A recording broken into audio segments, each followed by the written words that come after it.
Donc là, il nous reste, nous avons une petite vingtaine de minutes pour quelques questions suite aux présentations que vous avez vues. Donc il y a un micro peut-être qu'on peut faire circuler, ou si vous vous levez, la sonorisation est relativement bonne dans l'amphithéâtre et nous ne sommes pas très nombreux, donc n'hésitez pas. Oui ? Moi j'ai une question sur à qui est destiné ce BTS, c'est-à-dire le recrutement est-ce qu'on peut envisager que c'est un BTS qui est susceptible de recruter dans les filières de bac professionnel, et si oui, lesquelles ? Donc, comme tous les BTS, il n'y a aucune raison que les élèves de baccalauréat professionnel ne s'y présentent pas. Je pense que tel qu'il est libellé actuellement, les chances de réussite des élèves de baccalauréat professionnel sont plus importantes qu'elles n'étaient par le passé, dans la mesure où on a peut-être un format moins académique. Donc apparemment, ceux qui viendraient actuellement sont plutôt ceux qui viennent du bac pro pilotage des procédés, de l'eau, du papier carton et voilà, procédés chimiques, papier carton et eau. De la chimie, de l'eau et du papier carton. Voilà. Je vous prie de m'excuser d'avoir écorché le nom de ce baccalauréat professionnel. Donc apparemment, dans les premières informations qu'on a, voilà d'où viennent plutôt les jeunes. Ils peuvent choisir soit pilotage de procédés, soit effectivement BTS métier de la chimie. Donc il n'y a aucune raison de fermer la porte au baccalauréat professionnel. Ça serait contraire, pour ce qui concerne les BTS, à ce que le ministère souhaite effectivement comme public à accueillir. Après, par rapport au pilotage de procédés, il y a quand même plus de contenu scientifique de fait. Enfin, on le voit bien à travers les activités qui sont proposées. Donc, il faut prévoir un accompagnement. On aura peut-être l'occasion d'en parler un petit peu plus tard. Mais en tout cas, on n'a pas un vivier extraordinaire de bac pro qui permette d'arriver dans ce BTS. Il y a moins de tuyautage, entre guillemets, qu'on en a dans d'autres BTS du secteur industriel. Voilà. Alors, pour aller plus loin, est-ce qu'on ne prend pas le risque? Parce qu'on a eu ce problème avec le BTS SIRA, c'est-à-dire d'avoir un BTS qui finalement est relativement plus difficile d'accès, alors qu'on a un autre BTS qui offre le même niveau au niveau des entreprises, c'est-à-dire un niveau 3, et qui serait, le pilotage des procédés, beaucoup plus facile d'accès. Est-ce qu'on n'a pas un risque de l'idée l'un pour l'autre, ne serait-ce que en termes de rentabilité pour l'étudiant, c'est plus facile d'avoir un niveau 3 en passant par pilotage des procédés. Et le risque, c'est qu'après, les chefs de travaux, ils rament pour remplir le BTS chimie, qui est considéré comme plus difficile. Ouais, le BTS métier. Oui. Non, mais de toute façon, je pense qu'il y a de la place pour tout le monde en réalité, et que bon, le BTS métier de la chimie tel qu'il est, avec son volant formulation en particulier, change d'aspect, peut attirer, j'entendais tout à l'heure là, peut attirer plus de jeunes filles en particulier. Pour des raisons qui tiennent au champ exploré par la formulation. Je suis à peu près convaincu que ça va amener une augmentation du nombre de jeunes filles dans ce genre de filière. Et quant au parallèle pilotage de procédés métier de la chimie, je suis un peu sceptique par rapport à ce parallèle qui a été longtemps établi par la présentation qui a été faite par l'Union des industries chimiques, je crois que c'était en novembre 2014. C'est pas tout à fait comme ça qu'on voit les choses. Ce sont des BTS qui n'ont pas beaucoup de points communs, pour tout dire. Le pilotage de procédés, ça n'est pas que de la chimie, c'est bien plus large que ça. On est beaucoup plus dans le management d'équipe, etc. Donc on n'est pas en fait sur les mêmes sorties de diplômes. Et il est probable aussi que, même s'il n'est pas conçu pour ça, les étudiants de BTS métier de la chimie continueront, comme c'est le cas actuellement pour les BTS chimistes, d'envisager une poursuite d'études en licence pro. Hein. On aura assez souvent ça, en fait. Non, j'ai envie de dire, c'est plutôt une question de goût. Hein. C'est pas du tout les mêmes métiers. C'est vrai que les pilotages de procédés sont plutôt orientés management des bac pro, enfin, de ceux qui effectivement piloteront les lignes. Enfin, c'est vraiment là-dessus qu'ils ont été plutôt orientés. Un peu moins scientifique, je dirais, que ce BTS. Donc, moi, je pense que c'est plutôt une question d'affinité. On fera peut-être un bilan dans les ateliers où on discutera à la pause de ceux qui ont déjà accueilli depuis un mois des baccalauréats professionnels. Moi, j'ai eu l'occasion de discuter avec une des collègues et bon, qui me disait que ça se passait plutôt bien, ça démarrait plutôt bien pour le jeune, mais je ne sais pas s'il y a d'autres témoignages en ce sens. Voilà. Et on a effectivement cet accompagnement personnalisé. Souvenez-vous, à une époque, entre STL et S, il y avait au début de l'année, une adaptation, puisqu'on avait un recouvrement du référentiel du BTS chimiste. À une époque, ça se faisait jusqu'au moment où on a rénové finalement les programmes de STL, où ils étaient moins technologiques, enfin, ils ont été plus finalement généralistes. Bon, là, c'est vrai qu'il y a l'accompagnement personnalisé. Je pense qu'aussi, comme le disait Michel, je pense que le travail en équipe peut être important. Un élève de baccalauréat professionnel, souvent, a d'autres qualités qu'un élève, finalement, parfois d'une voie générale ou technologique. Et il peut avoir aussi développé d'autres compétences qui peuvent être utiles. Donc, au contraire, si vous avez des jeunes de baccalauréat professionnel, mettez-les en binôme avec des élèves qui viennent d'autres formations, et cette complémentarité, comme Michel en parlait, il y a ça peut bien marcher, et en tout cas ils peuvent trouver leur place.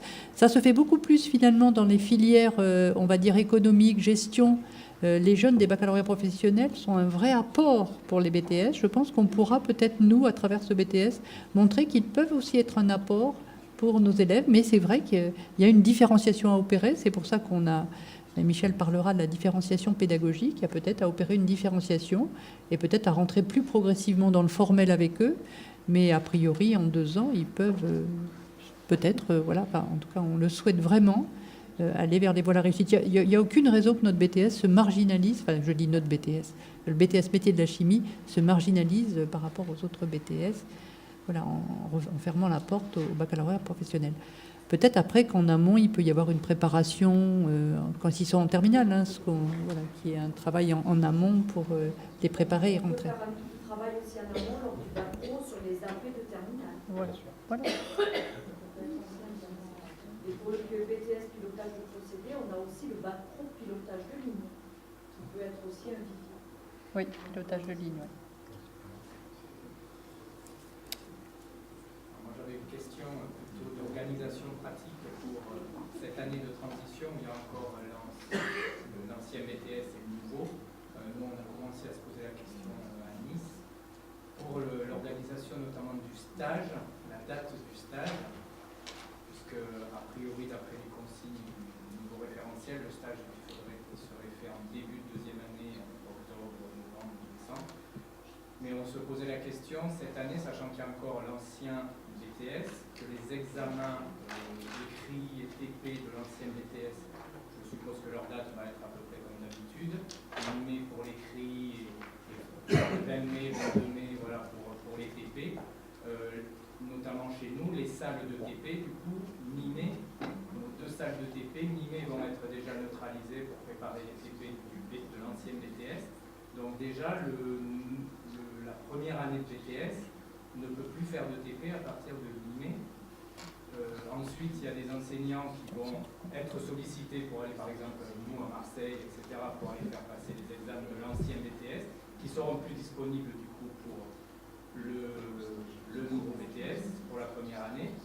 Donc on se demandait si pour cette année de transition, il ne serait pas judicieux de garder le stage encore mai-juillet. Ça résoudrait quelques soucis justement de contraintes, de salles et de personnel, et le mettre vraiment dans la période demandée que l'année prochaine, quand les 2 années seront renouvelées. Alors il y a un problème qui se pose, c'est le projet, effectivement, les CCF, quand si le stage commence en mai, du coup il y a moins de temps pour le projet, enfin voilà, il y a effectivement un problème qui se pose d'organisation.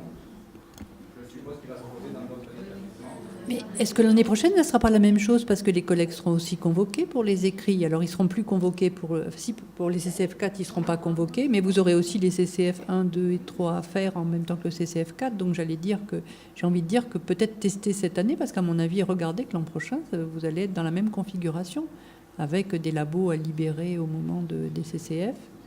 Ceci dit, les CCF, vous n'êtes pas obligé de les faire en mai, vous pouvez les faire en avril, hein, vous pouvez choisir la temporalité. Il y a effectivement... Bon, cette année, c'est vrai que là, par rapport au projet, ça serait dommage que le projet, ou alors vous l'empiétez sur le premier et le deuxième semestre, mais le projet, il faut qu'il ait le temps imparti, parce que si vous voulez, on ne peut pas descendre en dessous de 54 heures, ça ne paraîtrait pas raisonnable de faire un projet, sinon voilà, il n'y a pas le temps finalement de chercher, de se tromper, de modifier, parce que c'est bien une idée qu'on peut avoir dans le projet, des phases d'aller-retour, enfin en tout cas même une impasse sur laquelle on arrive et on modifie et on repart.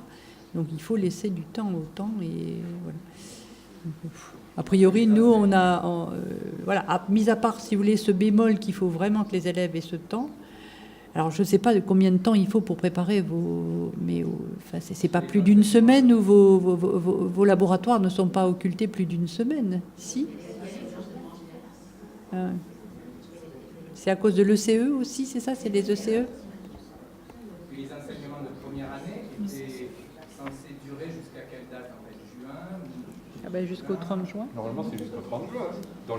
Parce que c'est ce qui... Si les laboratoires sont occupés déjà en mais ils ne peuvent plus faire les 6 heures de TP, enfin les 3 heures de TP, de formulation, d'analyse. Mais ils les feront après.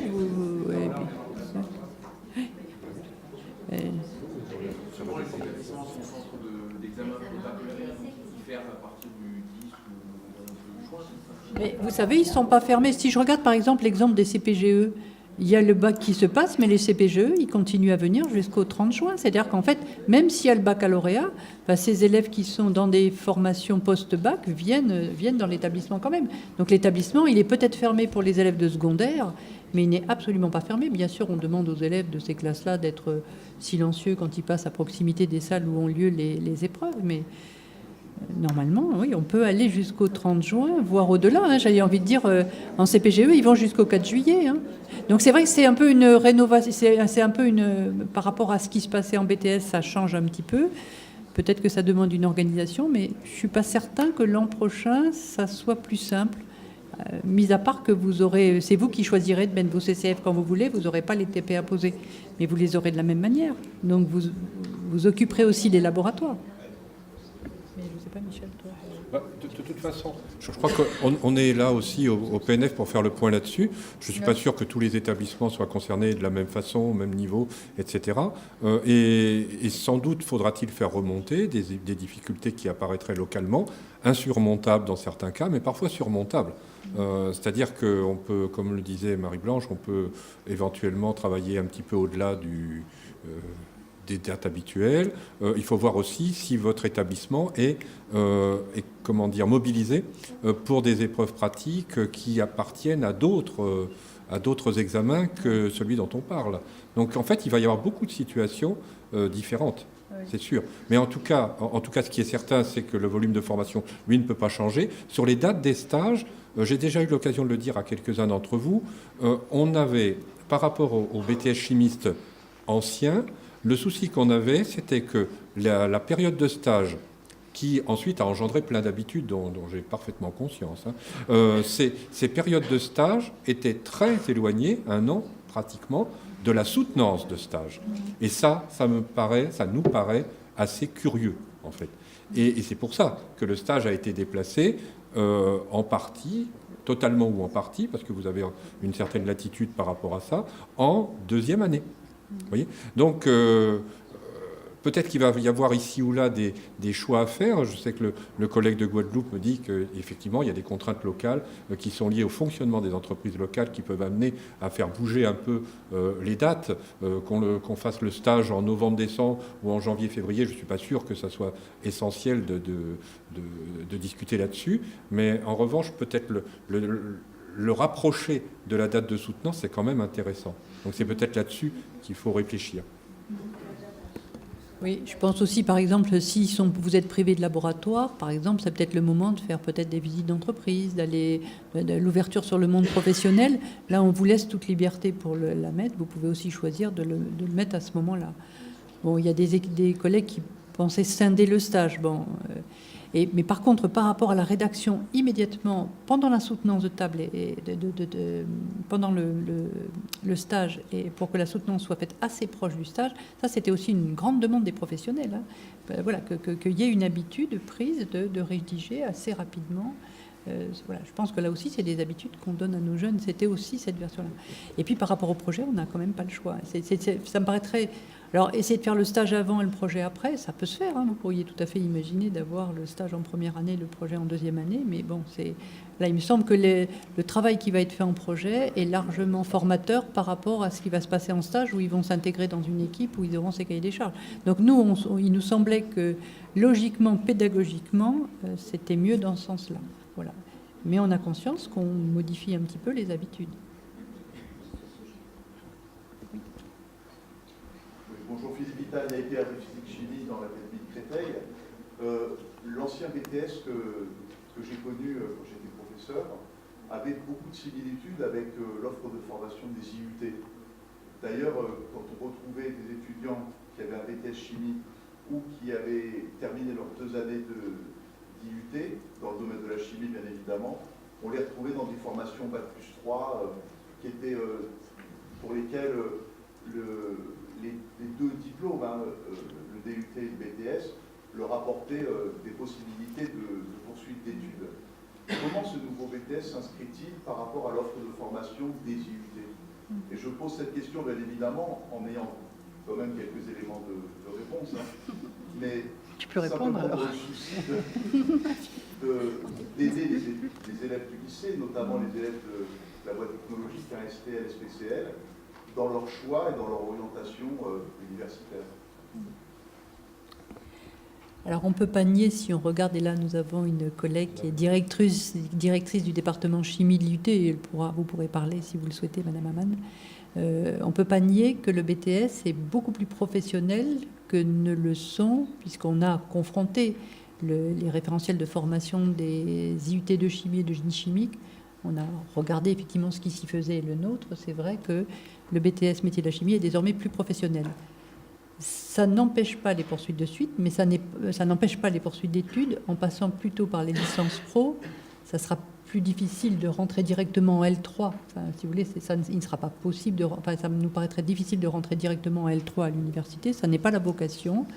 Voilà. Il y avait par le passé, finalement, le BTS chimie, c'était un peu, on peut dire, un contournement des L1, L2, hein, puisqu'on avait un taux de poursuite d'études qui était absolument énorme. Là, il y a vraiment un besoin de ces techniciens supérieurs. Hein. Il y a vraiment besoin de ce niveau 3, voilà, avec une licence éventuellement pro derrière, si les jeunes veulent ensuite continuer. Néanmoins, il y a vraiment ce besoin-là. Et il y aura toujours les ATS derrière. Nous avons 3 ATS chimie qui pourront, pour ceux qui veulent vraiment aller vers le métier d'ingénieur, voilà, il y aura toujours ces ATS qui, elles, vont s'adapter au nouveau BTS. Mais là, pour le coup, elles feront un peu le grand écart, puisqu'elles ont toujours des élèves de BTS, des élèves d'IUT. Donc, elles auront des profils d'étudiants différents. Mais pas autant que nous, on en aura avec les bacs pro et les jeunes qui viennent de voie STL. Donc, si vous voulez nous parler un petit peu puisque vous avez étudié les deux. Moi, je suis à l'IUT d'Orsay et on a un certain nombre de licences pro. C'est vrai qu'on a en licence pro des étudiants qui viennent de l'IUT ou de BTS. Et pour l'instant, on a plutôt du mal à recruter en licence pro parce que les jeunes de DUT ont plutôt tendance à vouloir continuer et réussir à continuer en école d'ingénieur, en ATS ou en L3. Donc, si on a un peu plus d'étudiants qui désirent rentrer en licence pro en provenance du BTS, je pense que c'est positif, on va dire. Parce que je ne sais pas si les jeunes ont envie d'arriver à un niveau Bac+2 aujourd'hui. Je pense que la plupart veulent avoir un niveau Bac+3, au moins Bac+3. Au moins Bac+3. Mais de fait, il y a une rupture entre BTS métier de la chimie et UT de chimie dans la manière d'aborder les concepts. Ça, c'est clair. On ne peut pas nier. Mais... Si je peux me permettre, ça rejoint la problématique de tout à l'heure à propos des bacs pro. Hein. C'est un peu la même chose. Il nous semble, il semble au ministère que la poursuite d'études, puisque désormais les bacs pro poursuivent leurs études. Vous savez bien, depuis la réforme de bac pro 3 ans, on voit bien que c'est une voie, notamment pour les élèves issus des classes populaires. Je voudrais un tout petit peu insister là-dessus. Le fait que le bac pro se passe en 3 ans le rend finalement équivalent à un bac technologique ou un bac général dans l'esprit des familles, notamment les familles peu informées des subtilités du système éducatif, on va dire ça gentiment.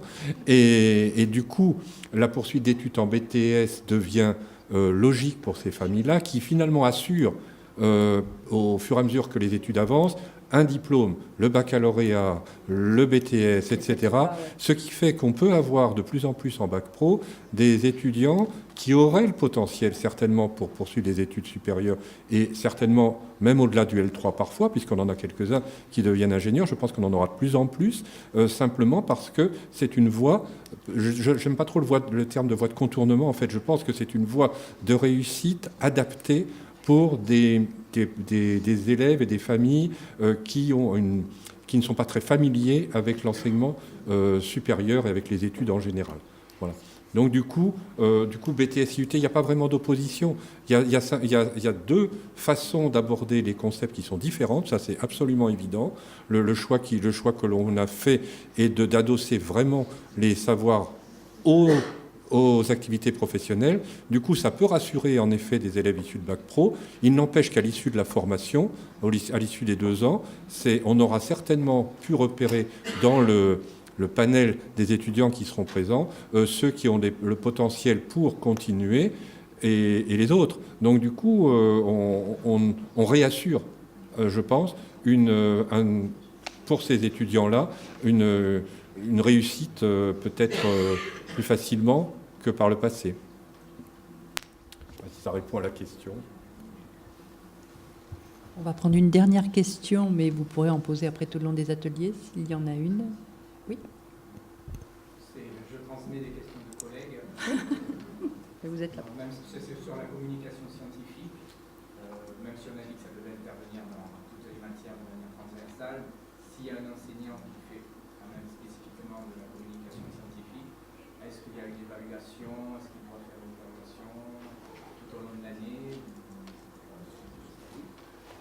Vous voulez dire, est-ce qu'il y aura une ligne sur le bulletin? C'est ça que je dois comprendre. On a mis une. Je pense que c'est bien. Je ne sais pas ce que vous appelez évaluation. Qu'est-ce que vous appelez évaluation? Dites-moi. Non, Est-ce qu'a dit Madame Laura, est-ce que voilà, il y aura une note? Oui, mais c'est là que je voulais en venir. Il y aura une note. Vous savez, il y a des enseignements d'exploration actuellement au lycée qui ne nécessitent pas une note, etc. Et si on arrêtait un instant de parler notes et si on parlait un peu plus acquisition de compétences? Peut-être que certainement en communication scientifique, oui, il y a une évaluation à faire des compétences qui sont celles d'ailleurs indiquées dans le référentiel et qui sont acquises, qui peuvent être acquises, qui peuvent être, pour faire vite, en cours d'acquisition ou non acquises. C'est de ça qu'il faudrait arriver à parler. Alors est-ce qu'il faut qu'il y ait une note sous-entendue pour que les élèves travaillent? Bon, on est en BTS, on peut peut-être faire un petit peu autre chose. Par contre, qu'il y ait une ligne sur le bulletin. Je préférerais qu'on dise le bilan trimestriel ou semestriel, enfin appelez ça comme vous voulez, qu'il y ait une ligne et qu'on fasse apparaître des capacités à améliorer chez les étudiants, certainement ça vaudrait la peine.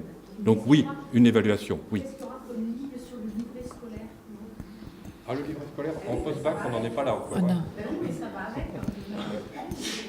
Pour l'instant, la question ne nous a pas été posée, mais je rebondis sur ce qui est dit. C'est vrai que l'approche par compétences, on n'en a peut-être pas parlé, c'est aussi par rapport aux élèves un contrat qu'on passe avec eux. C'est-à-dire qu'en fait, ce qui peut être très intéressant, c'est, pour un semestre, c'est de montrer aux étudiants les compétences qu'on va viser à travers l'enseignement de communication scientifique.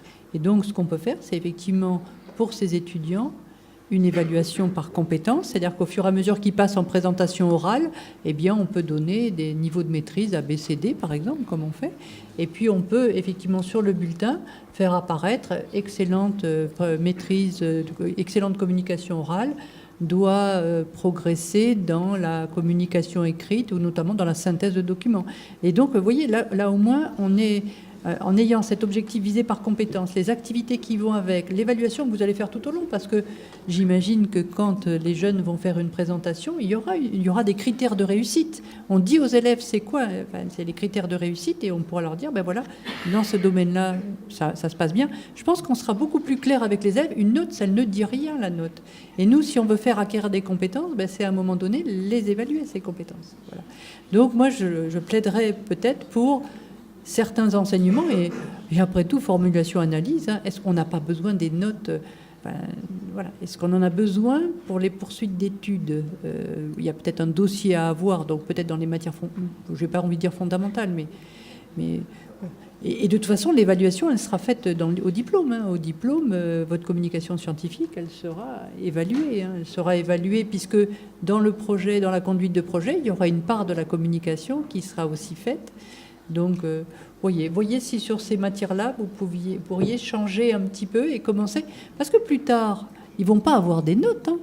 Quand ils ont leur entretien annuel d'évaluation des techniciens, eh bien, ils ont des objectifs à atteindre, ils ont des compétences, et c'est là-dessus qu'ils sont... Toutes les fiches de poste qu'on nous a données, c'est des fiches de poste en compétences, Michel.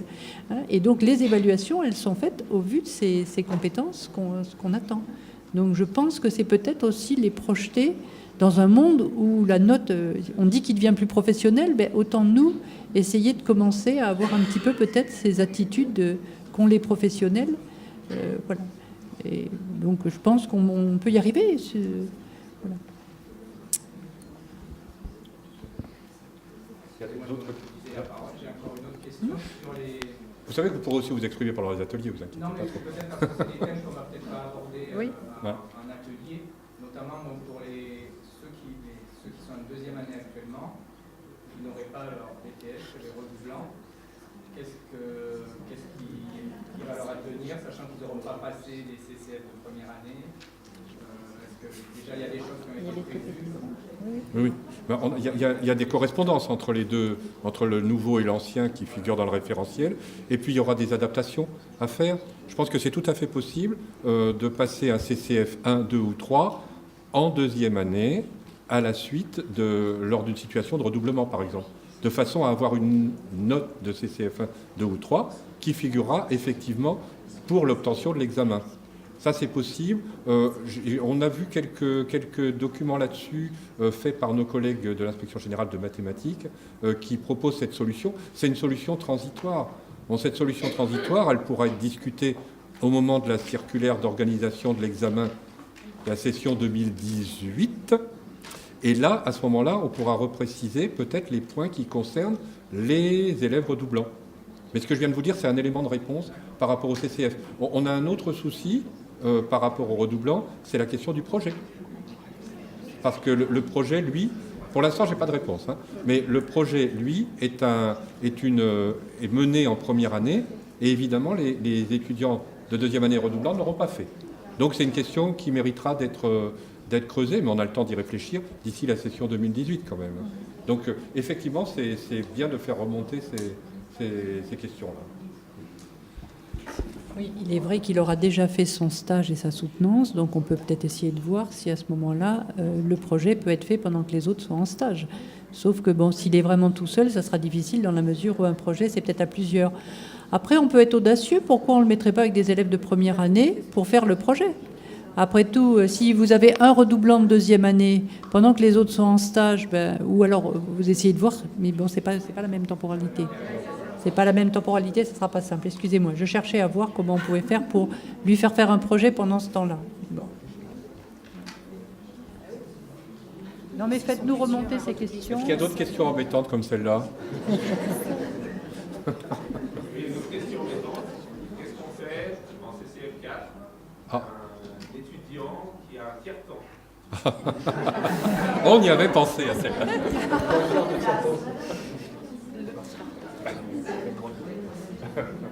Il faut vraiment qu'on réfléchisse à cette question. C'est vrai que de 8 heures, on passe à 12 heures, c'est ça qu'on a ? Oui, à tiers-temps, on passe à... Voilà. Donc ils les prennent ou pas, donc il faudra réfléchir si on le fait venir un peu avant pour qu'ils prennent... Voilà, c'est vrai que ça ne va pas être simple. Ça va pas être simple à gérer. Ça va pas être simple, on est conscient. Voilà. Non, mais... Il faut peut-être aussi voir les conditions du tiers-temps. Hein. Pourquoi il y a un tiers-temps, quel est le problème, en fait, hein. Et puis discuter au coup par coup, hein, au cas par cas. On a actuellement, je peux vous le dire, parce qu'il se trouve que je suis un peu chargé du handicap sur l'Académie de Paris, et les médecins me disent qu'on a tendance à avoir de plus en plus de tiers-temps, disons, de complaisance. Voilà. C'est pas moi qui le dis, ce sont les médecins. Les médecins du rectorat. Donc, et ça pose de vrais problèmes. Ça pose de vrais problèmes pour les examens, mais surtout pour les concours. Donc la question, effectivement, méritera d'être soulevée. Il faut regarder de près ce qui est demandé, faire valoir à l'élève qui demande un tiers-temps, qu'effectivement, sur 8 heures, avec un tiers-temps, on arrive à beaucoup de temps. Bon, je ne suis pas certain que ça permette d'améliorer la performance de l'élève en question. C'est ça la difficulté. C'est que le tiers-temps, ça sert à l'élève pour compenser un handicap pour faire vite. Bon, si cette compensation de handicap doit se traduire par une durée d'épreuve complètement extravagante, ça devient la solution devient un handicap supplémentaire ajouté au handicap. Donc c'est à discuter avec l'étudiant lui-même. Voilà. Mais des situations particulières comme ça, on en aura. Hein. On en aura, bah oui. C'est la vie. Nous pouvons prendre 2 questions. Il nous reste 5 minutes avant de laisser la parole à Xavier Bataille pour le cahier de laboratoire. Alors si vous avez 1 ou 2 questions sur ces questions fondamentales, hein, c'est peut-être un peu court de ne laisser que 2 questions. Mais... Oui. J'en avais une peut-être, si vous permettez. La partie technique de l'accompagnement personnalisé dans le cadre du BTS métier de la chimie va être assurée par quel professeur? Comment ça, la partie technique? En fait, il y a 2 heures par semaine. Qui est-ce qui les assure? Oui, c'est ça. C'est un professeur de l'équipe ou ça peut être 2, ça peut être plus même. On peut se partager. Je ne sais pas ce qu'on veut dire, ce qu'on entend par aspect technique. En fait, ce que tu entends par aspect technique. Dans la définition institutionnelle de l'accompagnement personnalisé tel qu'on le vit encore au lycée et tel qu'on l'a vécu au collège avant la réforme, c'était le décloisonnement dont tu parlais tout à l'heure dans l'aspect métaphorique de déboulonner les tables. On a décloisonné les classes puisque c'était un professeur devant des élèves qui n'étaient pas ses propres élèves, c'était des groupes, et surtout le professeur enlevait sa casquette disciplinaire. Ce que je n'arrive pas, ce que j'essaie de faire passer comme message, c'est qu'on n'accompagne pas les gens qu'on ne connaît pas.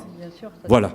Donc toutes ces opérations qu'on a connues, on est plusieurs inspecteurs ici, il y a eu des barrettes, des machins super compliqués, où on avait des élèves qui venaient de la seconde 3 alors qu'on était professeur de la seconde 5.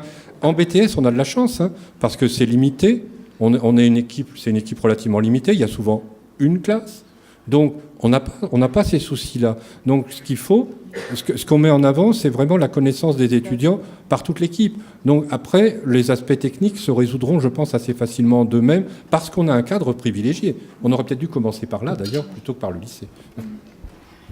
Oui, c'est vrai qu'il y a 2 heures, mais ces 2 heures, c'est pas forcément un seul professeur qui a les 2 heures sur son service. En tout cas, il faut que ça soit quelqu'un de l'équipe. Voilà, ça c'est sûr.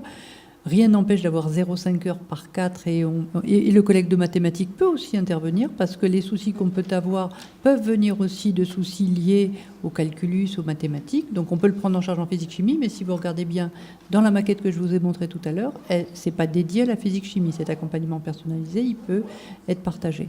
Voilà. En tout cas, il faut être disponible au moment où il y a ces 2 heures. C'est vrai que d'avoir peut-être 2 heures, enfin je ne sais pas si vous voulez parler des questions techniques, c'est mieux d'avoir 2 heures en continu pour installer les élèves dans une activité plutôt que de disperser ça en 1 heure.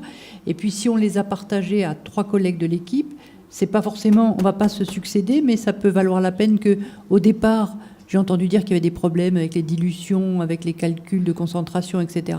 Peut-être que le collègue qui va faire l'analyse au départ aura plus besoin d'emblée d'un travail sur un certain nombre de choses, donc il pourra prendre. L'idée, c'est qu'on peut très bien l'annualiser, parce que ce que vous avez, que j'ai à la tête là, mais je n'avais pas prononcé le mot, c'est l'annualisation. Voilà.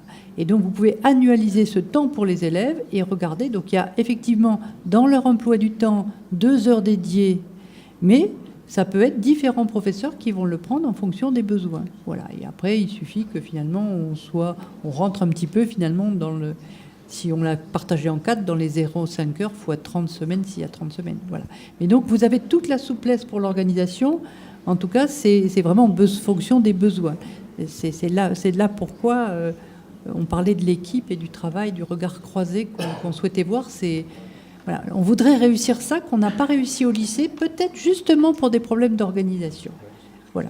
Si je peux ajouter quelque chose, c'est pas non plus des heures en plus pour finir des cours ou des machins comme ça. C'est pas ça. Hein. On a couramment ça au lycée, c'est vrai, en AP, première et terminale notamment. Si on pouvait, dans ce cadre restreint d'un BTS avec pas trop d'élèves, avec des conditions plutôt favorables de mise en place de l'AP, si on pouvait le faire fonctionner autrement pour obtenir des meilleurs résultats de nos étudiants, eh ben on aurait gagné quelque chose. Voilà. C'est pour ça que l'AP nous paraît extrêmement utile, sachant que, bien sûr, au fur et à mesure que l'année avancera, et notamment pour les étudiants de deuxième année, on aura dépassé le stade de « ils ne savent pas faire une dilution, ils ne savent pas, enfin j'espère, ils ne savent pas faire une dilution, ils ne savent pas faire un calcul. » Bon, ça, il faut dépasser ça. C'est ce que j'appelle, moi, des automatismes. Peut-être qu'au début de l'année, on les installe, en effet, mais de grâce, ne les enfermons pas trop longtemps là-dedans, passons à autre chose pour leur donner un peu plus d'assurance. Et sûrement qu'en deuxième année, on va pouvoir avoir des choses intéressantes dans ce domaine-là. Est-ce qu'il y a une autre question? Oui.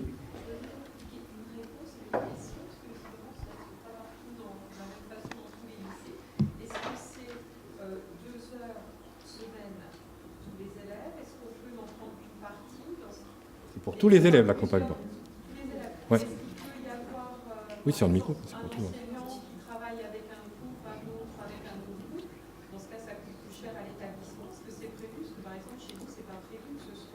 C'est en demi-groupe, hein. Dans le référentiel, c'est en demi-groupe. Ah bah ça, c'est sûr. Ah bah ça après c'est des cuisines locales, ça, on vous a récupéré des heures comme ça. Mais c'est 2 heures dédoublées. Donc vous pouvez très bien fonctionner, comme je l'entends derrière moi, à deux, avec chacun s'occupant d'un groupe, et puis vous pouvez tourner les groupes. Alors c'est au-delà de 24 normalement. Ouais, c'est au-delà de 24. Ouais, c'est au-delà de 24. Mais encore une fois, le problème n'est pas. Le problème, il est vraiment ce qu'on veut y faire dans cet accompagnement personnalisé. Quel contenu on va lui donner. Et c'est sûr que comme nos étudiants ne sont pas tous faits pareil, si on veut faire du vrai accompagnement personnalisé, il faut que quelque part il y ait de la différenciation, qu'on ne fasse pas la même chose pour tout le monde. Et ça, c'est compliqué à faire. Peut-être en classe entière, je pense aux professeurs de seconde qui ont 36 élèves. Là, nous, on est de toute façon sur un volume d'étudiants, et pas d'élèves, un volume d'étudiants de toute façon plus faible, même si on les a en classe entière, même s'ils sont 24. C'est déjà plus favorable que ce qu'on a au lycée actuellement. Donc c'est vrai que c'est une posture différente de l'enseignant. Moi, j'y crois beaucoup parce que je pense qu'il y a là un moyen de déverrouiller certaines difficultés d'élèves et de débloquer des compétences que finalement on n'arrivait pas à faire apparaître. Et c'est ça qu'il faut arriver à réussir. Bon, c'est ce qu'on souhaite. Hein. Merci beaucoup, Michel. Alors, il nous reste une dizaine de minutes pour des questions avant de nous rendre au restaurant de l'établissement. Oui ? Un peu plus fort, s'il vous plaît.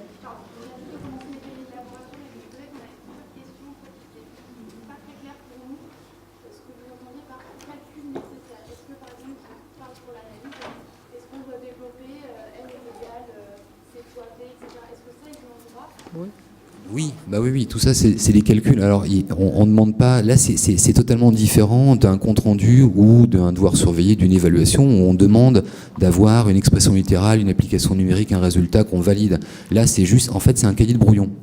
Donc, s'ils connaissent la formule par cœur, ils n'ont pas besoin d'écrire C égale machin sur machin. S'ils ne s'en souviennent pas, ils l'écrivent, et puis ensuite, voilà. Donc, il n'y a aucun souci là-dessus. Les calculs nécessaires, en fait, la notion de nécessité, c'est pas de choses qui servent à rien dans le cadre de la manipulation. Par exemple, est-ce qu'il est nécessaire de faire réfléchir sur toutes les réactions acido-basiques possibles quand j'ai 3 acides et 3 bases? Voilà. Est-ce que ça sert à quelque chose? Je crois que le cahier de laboratoire n'est pas là pour ça. Il est là pour répondre à on y consigne des choses expérimentales. Ouais. Un petit peu sur la notion de courbe dans le cahier de laboratoire. Oui. Non, tu imprimes. Donc tu imprimes et tu colles. Il faut avoir donc une imprimante. Donc quasiment tous les, enfin nous ce qu'on a, Spectro, PHM, etc. Donc on a les imprimantes qui sont associées ou infrarouge, etc. Tu imprimes, tu colles dedans et ensuite tu paraffes à l'interface entre la feuille de papier et le cahier de labo. Donc ça veut dire qu'il n'y aurait plus du tout de tracé. Je pose la question en même temps. Il n'y aurait plus du tout de tracé à la main, par exemple. Tracé à la main, non. Ça dans l'industrie, il n'y a plus personne qui le fait depuis longtemps. Mais on peut en faire si on a envie. Hein, mais après. Chut, levez la main. Ouais. Qui est-ce qui parle?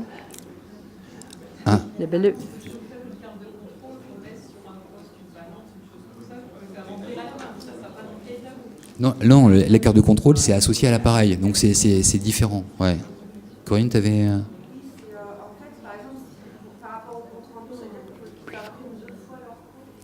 Est-ce que tu as besoin d'avoir la courbe dans le compte-rendu? Si tu demandes, si l'idée c'est de rendre juste une ou deux pages, en fait, si tu fais une analyse, par exemple, un TP d'analyse ou un TP de formulation, et puis tu as besoin d'avoir une série de chiffres, tu as ta série de chiffres dans ton cahier de laboratoire, mais ce qui t'intéresse, c'est la conclusion. Ce que tu vas demander dans le compte-rendu, c'est la conclusion. C'est est-ce que c'est validé, non validé, etc. Donc tu n'as pas forcément d'avoir la preuve. Sachant que toi, tu récupères les cahiers de laboratoire de toute façon à la fin de chaque TP, donc tu as accès au... Voilà. Donc moi, dans le compte-rendu, je mettrais vraiment juste une page ou deux grand max. Voilà. Oui.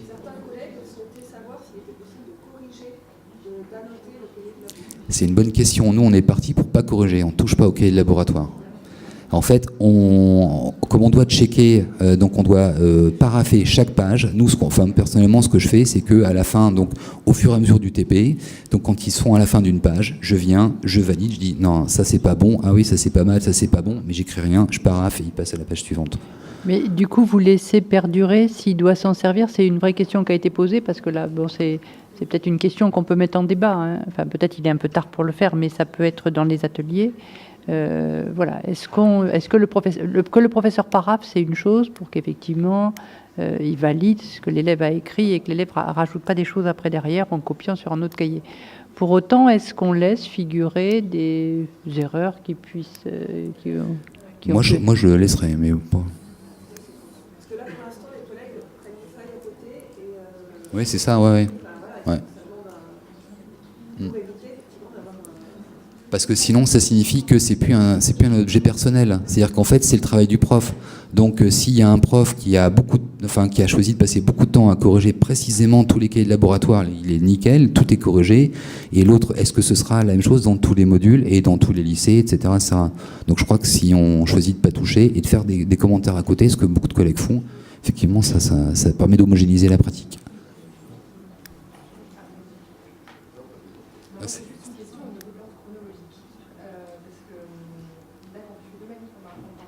Ouais. Ah, normalement, ouais. Ouais.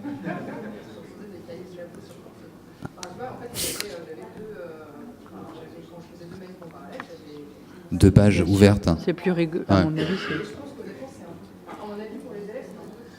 Sinon, ils vont pas s'y retrouver. Enfin, moi, je pense que s'ils doivent reconsulter leur cahier de laboratoire et s'il y a deux manipulations imbriquées, parce que c'est pas dit qu'au moment du CCF, ça soit les deux mêmes qui soient imbriqués. Enfin, en tout cas, je suis pas certaine que ça soit, en tout cas, lisible, si c'est comme tel. Mais c'est une vraie discussion qu'on peut avoir. Bah après, voilà, ça, c'est les consignes industrie. Après, effectivement, on peut s'approprier le truc et puis dire qu'on...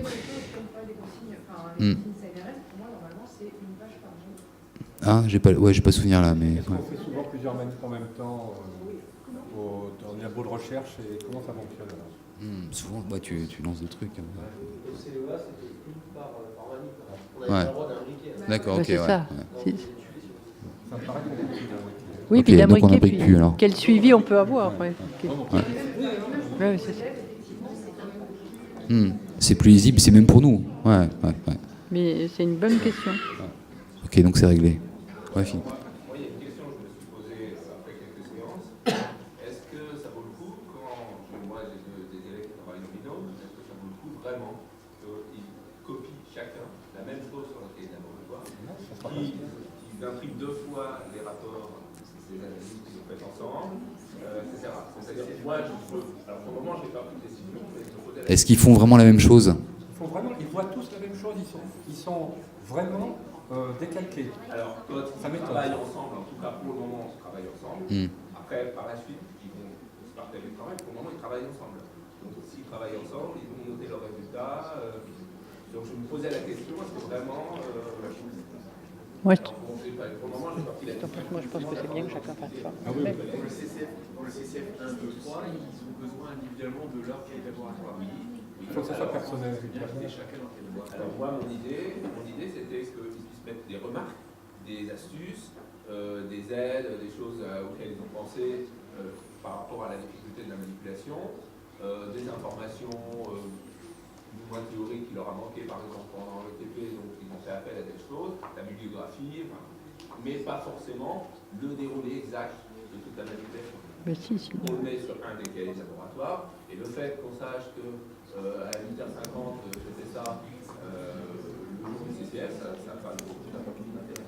Donc peut-être qu'il y en ait un qui note le cahier laboratoire qui est une feuille de marche très précise du déroulement de la manipulation, et que l'autre indique les conclusions. Ouais, mais je rebondis sur ce que disait Eric, c'est que le jour de l'examen, on fait quoi? Ils ont quoi? Ils ont la version cahier de labo 8h50 ou la version avec...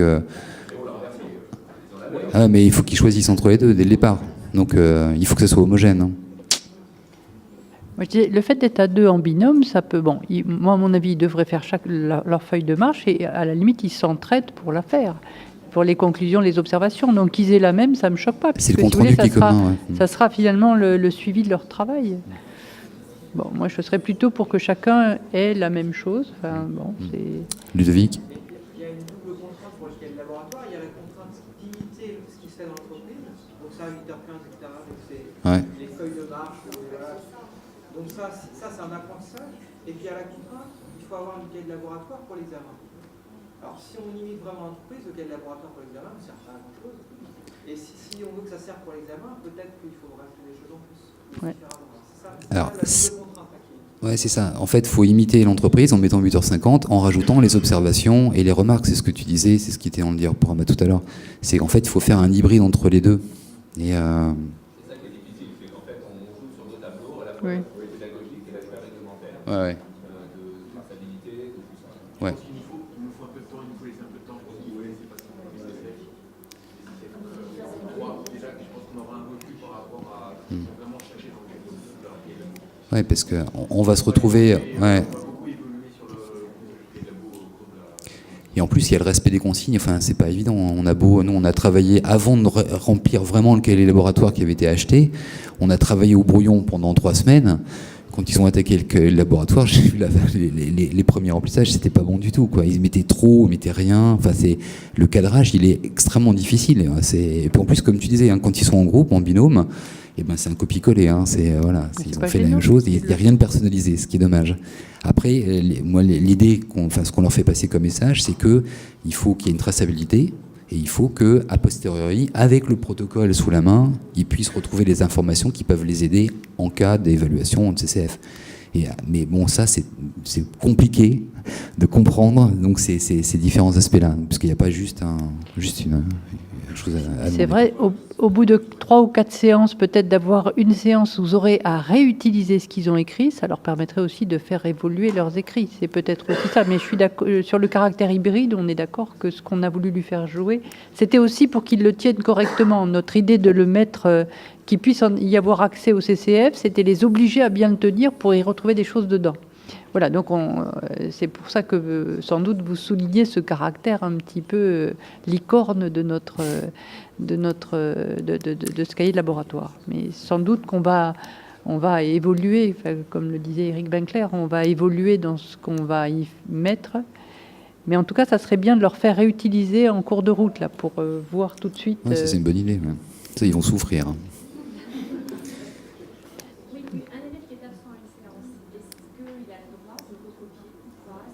Il l'a pas fait, il recopie pas. C'est perso. Voilà. Il sait ce qui a été fait, il a accès au cahier de au TP, mais il n'a pas fait, il ne peut pas consigner. C'est une manière aussi de gérer les absences, parce que l'absentéisme en BTS n'est pas tout à fait ce qu'il est ailleurs. Donc on peut très bien dire que oui, effectivement, vous êtes absent, la page n'est pas remplie. et basta. C'est-à-dire qu'on ne se contente pas de recopier ce qu'a fait le collègue qui lui est venu, voilà, qui a fait son travail. Donc voilà, c'est tout. Et en cas de maladie? Ça ne sera pas d'entrée. Ouais, c'est pour sa culture. Dans son cahier de TP, par exemple, il fait une photocopie. Oui. Est-ce que l'élève peut mettre le schéma d'un montage si ça lève un cahier de labo ou pas? La question a été posée pas mal de fois. En fait, quand on découvre une technique, c'est un schéma de quoi, par exemple, un Dean Stark ou voilà, un Dean Stark, il va avoir à sa disposition dans le labo un cahier, un classeur avec la technique de Dean Stark, page 32, on regarde, le schéma c'est ça fonctionne comme ça. Donc, moi perso, moi il me semble intéressant de mettre un montage. Si on invente au cours du TP un montage avec un Dean Stark vigreux, machin, un truc mélangé, hybride, qu'on fabrique soi-même, là ça me semble intéressant. Mais voilà. Mais si c'est juste quelque chose, voilà, le Büchner, le réfrigérant, comment ça se monte, je crois pas que ce soit intéressant. Effectivement, il y aura un problème de place après si vous voulez essayer de rester à un cahier pour les. Ça dépend des modalités d'apprentissage. C'est-à-dire qu'un élève, il y a un élève retient parfois mieux avec un petit schéma, un petit crowbar. Voilà. C'est le cahier de TP, ça. C'est peut-être ça que vous avez en tête en posant cette question. Mais à mon avis, c'est pas le cahier de laboratoire, c'est autre chose. Ça serait plutôt. Du coup, ça serait plutôt en Afrique qu'on pourrait travailler là-dessus, vous voyez, sur l'utilisation des schémas pour mémoriser. Et il faut le faire sur sa feuille de TP. Sur la fiche de TP à part, ouais, c'est différent. Écoutez, je propose qu'on continue, je vous prie de m'excuser, je propose qu'on continue autour d'une table. Voilà, la discussion est lancée.